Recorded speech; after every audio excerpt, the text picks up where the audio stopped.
પ્રશ્ન માટે ત્યાગપત્ર. કંપની તેના વર્તમાન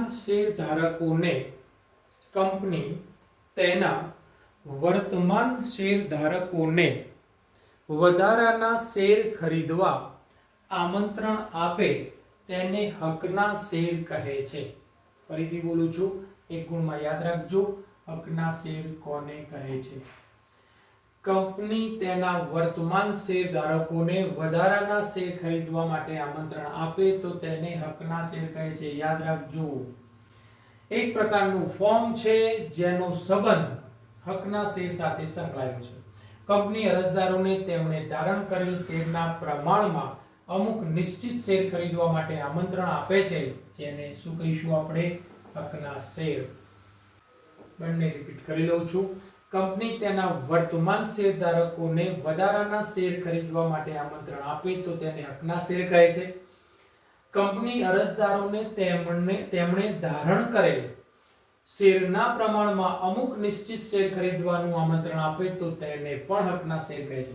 કંપની જે હકના શેર મંજૂર કરે છે તે બધા જ શેર અથવા તે પૈકી થોડા શેર હોલ્ડર બીજા કોઈ વ્યક્તિને આપવા ઈચ્છતો હોય તો જે પત્રનો ઉપયોગ કરવામાં આવે છે તેને ત્યાગપત્ર કહે છે. મુખ્ય પોઈન્ટ અહીંયા છે, ફરીથી રિપીટ કરી લઉં છું, જોઈ લેજો. પહેલા હકના શેરને તમે સમજ્યા છો અને ત્યારબાદ તમે ત્યાગપત્ર ઉપર જઈ ગયા છો. હકના શેર તો બે રીતે: વર્તમાન શેરધારકોને વધારાના કંપની શેર ખરીદવા માટેનું આમંત્રણ આપે તો બંને હકના શેર કહે છે. આ એક પ્રકારનું ફોર્મ છે જેનો સંબંધ હકના શેર સાથે સંકળાયેલો. કંપની શેર અરજદારોને તેમણે ધારણ કરેલ શેરના પ્રમાણમાં અમુક નિશ્ચિત શેર ખરીદવા માટે આમંત્રણ આપે તો તેને પણ હકના શેર કહે છે. કંપની જે હકના શેર મંજૂર કરે છે તે બધા જ શેર કોઈ વ્યક્તિ કે શેર હોલ્ડર કોઈ બીજી વ્યક્તિને વેચવા માંગતો હોય અથવા બધામાંથી થોડા શેર હોલ્ડર બીજી કોઈ વ્યક્તિને આપવા માંગતો હોય તો તે માટે જે પત્રનો ઉપયોગ કરવામાં આવે છે તેને ત્યાગપત્ર કહે છે. મુખ્ય પોઈન્ટ ઉપર હજુ પણ ધ્યાન દોરી લઉં છું.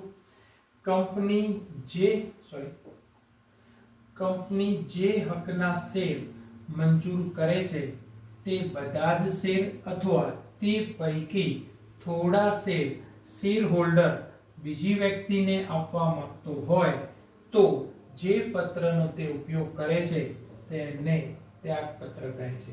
તેમ કરવાની સગવડ કંપની આપે છે. આ માટે કંપની પોતાના આર્ટિકલ્સની અંદર પણ જોગવાઈ કરેલી હોય છે. આ માટે ત્યાગપત્ર શેર મંજૂરી પત્રકની સાથે જ મોકલી આપવામાં આવે છે. જ્યારે શેર મંજૂરી પત્રક મોકલવામાં આવે છે એના સાથે જ ત્યાગપત્ર પણ મોકલી દેવામાં આવે છે. ત્યાગપત્ર બે ભાગમાં વહેંચાયેલું હોય છે. એક પ્રથમ ભાગમાં ત્યાગપત્ર છે જેમાં મૂળ શેર હોલ્ડર એટલે વર્તમાન માલિકી જે ધરાવે છે તે સહી કરીને પોતે અમુક શેર અથવા બધા શેર અમુક વ્યક્તિની તરફેણમાં ત્યાગ કરવા માંગે છે તેમ જણાવે છે. પહેલા ભાગમાં શું જણાવે છે? મૂળ શેર હોલ્ડર સહી કરીને પોતે અમુક શેર કે બધા શેર અમુક વ્યક્તિની તરફેણમાં ત્યાગ કરવા ઈચ્છે છે તેવું જણાવે છે. તો બીજા ભાગમાં શું હોય છે? શેર મંજૂરીની વિનંતી છે. જે વ્યક્તિની તરફેણમાં શેરનો ત્યાગ કરવામાં આવતો હોય તે વ્યક્તિ આ વિભાગમાં સહી કરી પોતાના નામે શેર મંજૂર કરવા કંપનીને શું કરશે? વિનંતી. બે વાત છે, રિપીટ કરી લઉં છું, ઈઝી છે, સમજાઈ જાય એવી વાત છે. ત્યાગપત્ર બે ભાગમાં વહેંચાયેલું હોય છે. પહેલા ભાગમાં શું થાય છે? પહેલા ભાગની અંદર ત્યાગપત્ર એમાં જે મૂળ શેર હોલ્ડર છે એ સહી કરીને પોતે અમુક શેર કે બધા શેરનો અમુક વ્યક્તિની તરફેણમાં ત્યાગ કરવા માંગે છે તેમ જણાવે છે પહેલા ભાગમાં ત્યાગપત્રના. બીજા ભાગમાં શું છે? શેર મંજૂરીની વિનંતી છે કે જે વ્યક્તિની તરફેણમાં શેરનો ત્યાગ શેર હોલ્ડર દ્વારા થયો છે તે વ્યક્તિ આ વિભાગમાં સહી કરી પોતાના નામે શેર મંજૂર કરવા કંપનીને શું કરે છે? વિનંતી. અહીંયા ત્યાગની વિનંતી છે અથવા ત્યાગ કરવાનું જણાવવામાં આવે છે ત્યાગપત્રમાં.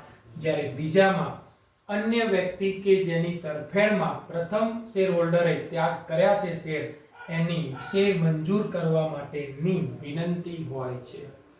ત્યાગપત્ર મોકલવા માટે કંપની સમયમર્યાદા નક્કી કરે છે. જો આ સમયમર્યાદામાં મૂળ શેર હોલ્ડર તરફથી ત્યાગપત્ર મળી જાય તો કંપની અરજી અને વહેંચણી પત્રકમાં તેના નામની સામે યોગ્ય નોંધ કરી રાખે છે. અને જ્યારે સભ્યપત્રક બનાવવામાં આવે છે ત્યારે બીજી વ્યક્તિનું નામ સભ્ય તરીકે લખવામાં આવે છે, કારણ કે તેને એના કેટલાક શેર અથવા બધા શેર વેચી દીધા છે, ત્યાગ કરી દીધા. થોડા શેર વેચ્યા હશે તો એનું નામ પણ રહેશે અને નવા જેમને અન્ય વ્યક્તિને જેને તમે ત્યાગ કરીને આપ્યા છે એનું નામ પણ રહેશે. ઓકે વિદ્યાર્થી મિત્રો, આજે અહીંયા રાખીએ છીએ. થોડું નેટના પ્રશ્નો થયા છે, કદાચ કંઈક પ્રશ્ન હોય તો આપ શાંતિથી ફરીથી રિપીટ કરી લેજો મારા વિડીયોને, કે જે ઓનલાઈન કોર્સમાં મારી સાથે જોડાયેલા છે એમને ફરીથી રિમાઇન્ડ કરાવી લઉં છું કે વિડીયોને ધીરજ રાખીને, કારણ કે વચ્ચે વચ્ચે નેટ તૂટ્યું છે તો કન્ટિન્યુટી તમને વચ્ચે કોન્સન્ટ્રેશન રહેશે નહીં.